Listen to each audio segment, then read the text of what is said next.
Joining us here, the always amazing, extremely talented and good-looking Rob. Hello. I'm good, man. How are you? Yeah, I'm good. Good. Good. Welcome to the ULive couch, Mr. Rob Vegas. I would like to firstly ask you a question of when did you decide to be a professional musician? When did I decide to be a professional musician? I guess it sort of came about in its own way. I don't really ever feel like I decided to. It just sort of happened that way. That's why it seems to be like for bands, they're just like, I really like making music, and then it happens. And you just keep doing it. I guess I kind of always had this, I really wanted to be just like discovered, like, you know, some people have been in the past, you know, some big artists. But no, it's been a long, hard journey, a lot of hard work, but so at the end of the day, it was just a matter of keeping the hard work. Yeah, man. And you're based over in Australia now? Yeah, I moved to Melbourne. Cool. So yeah, I love it there. Yeah. When did you make the move? Just about a month ago. Yeah. And how's it all going? It's been great. I love Melbourne, so it's teeming with life and art and culture. But obviously, I'm staying true to the Kiwi roots, so I'm coming back here as much as I can. So obviously, keep the ball rolling. Yeah, I like that, man. Now you got this new single, "Boys Don't Cry," which just come out. Yes. Tell me a little bit about the song, because I know it's had some deep issues. Yes, it is a bit of a diary moment, as some of my friends would say. Yeah. It's not the kind of song I bust out at a party. But yeah, I guess pretty much the gist of the song was that it was a confession of sorrow. Yeah. I was going through a dark time when I wrote it. But I guess, I just really wanted to take that emotion of what I was feeling at the time and translate it to a current audience. And next minute, Boys Don't Cry. Nice, man. And you do all the production as well? Yeah, I produced that in my bedroom while my flatmates were asleep. That's cool. Yeah, it was kind of interesting to watch this video that's in a very real environment, but then knowing that I was just literally in my bedroom making it. But I mean, you don't lose any of that. But yeah, it was an interesting experience. It was a bucket list thing for me as well, to be able to say for myself that I produced it from beginning to end. And then now that I felt like I've done that, for me, I can now look at working with other producers, expanding that. So, have you got a background in doing, using instruments? Traditional music? Traditional, no. I did start a Sonic Arts degree. Okay. And by the second day I was like, you know what, I don't want to be... I think education's important, but I just felt like I really just wanted to get stuck in. It's not for all, man. Not for all. And I just wanted to get stuck in, to be honest, and just get products out there, because I felt like I could spend 3 years doing the study, or I just... Yeah, man. I'm all about that. I appreciate that. Yeah. I appreciate doing that. Just getting out there and doing it, man. For sure. And with computers, man, it's made it so much easier to be able to create music like you've done. Did you just teach yourself? I did. I started when I was 14. Wow. Reproducing when I was 14. Yeah. On good old FL Studio. Yep. That's my door of choice. And has been ever since. Yeah, man. Fruity Loops. Good old Fruity Loops. Go to Fruity Loops. FL Studio now. They changed it. Oh, professional now, eh? Yeah, because people always seem to have this stigma about Fruity Loops. Yeah. And because obviously industry standards always been Pro Tools, but it's become the most comprehensive door now, and one of the most widely used.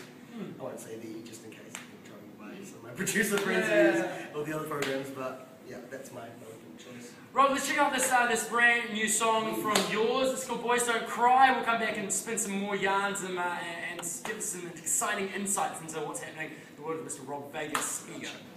Boys Don't Cry, they're the brand new tune from Mr. Rob Vegas, joining us back here. Now, what is your plan to take over the world? How are you going to dominate and be, a #1 chart topper? Okay. Well, I guess for me, right now, my main focus is always bettering myself. Yeah. So, I don't look sideways. I'm just looking straight ahead, staying focused, and making sure that when I do something next, it's always a build on the last, something a bit bigger or different or more creative. Yep. It's always about creativity for me. Yeah. And the next single that I'm going to be releasing in NZ, I'm very excited about, because it's much different to what I've been doing. Yeah. It's going to be exciting. It's very ethnic, but very upbeat at the same time. So. I like fans of the last song as well. Anthony's had it on play all week. For a few weeks actually, 6 on a row. Yeah, bruh. And Jessica is loving it as well. Main song. Thanks, Jess. That is nice. Now, are we expecting an album soon, or are we just going to keep pumping out singles, or? I'm actually getting a little bit excited because I've put out a few singles now. I think that 2012 is the year for the album, I think. I think there's going to be an album this year. I've got enough to say. I've got a purpose.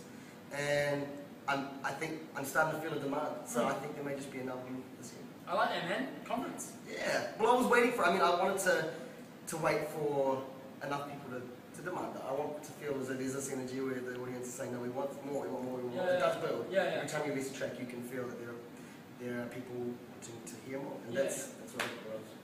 So supply and demand. Supply and demand. Basic economics there. Did you study? Oh yeah. Oh, nice. Big fan, man. Now, I want to ask you, with being a bedroom producer, who are your big influences? What do you listen to? Well, Ryan Leslie was one of my biggest influences, and is because he was a self-made producer. Okay. As well. So he did one of his albums. He just wrote, produced him himself. Okay. So I had so much respect for that. I'm always giving the utmost respect to songwriters, people who are completely and entirely making their own projects. Because even if it is pop music or R&B or very current stuff, it's always good for me to see. I like to see that artists are completely as involved as possible. So yeah, Ryan Leslie.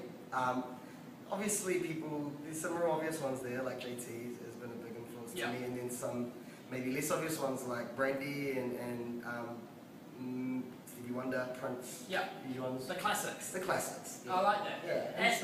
And new ones. Yeah, and looking into that future music, it's such an easy crossover from R&B into bassy music, dubstep, and that kind of stuff. Absolutely, and that's where it's going. I see it really going there even further now. A lot of the concepts behind what it has been to make dubstep is being brought out into other types of music where producers are now making their synths from scratch, making their own patches, creating their own patches in the software. So that's coming into mainstream now, and I think that's awesome. And that's something that you do as well. And it's something I did on Boys Don't Cry. Yeah, I created that patch. Yeah, that's cool, man. And where can people find you on the internet?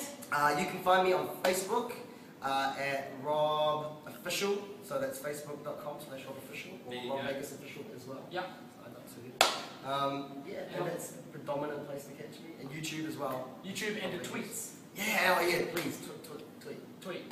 Please tweet me. Please tweet it. Get on the tweets. Rob, it's been a pleasure, man. You too, my bro. I'm going to dedicate this song to you because it's one of my favourite producers, Diplo, with a track that he did for Usher, and I just feel these vibes, on similar roads to yours. Oh yeah. So I just wanted to put it out there and just give it to you, man. Oh, thanks, bro. Nice. Roseman and Afeo, please take it away. This is Climax by Usher.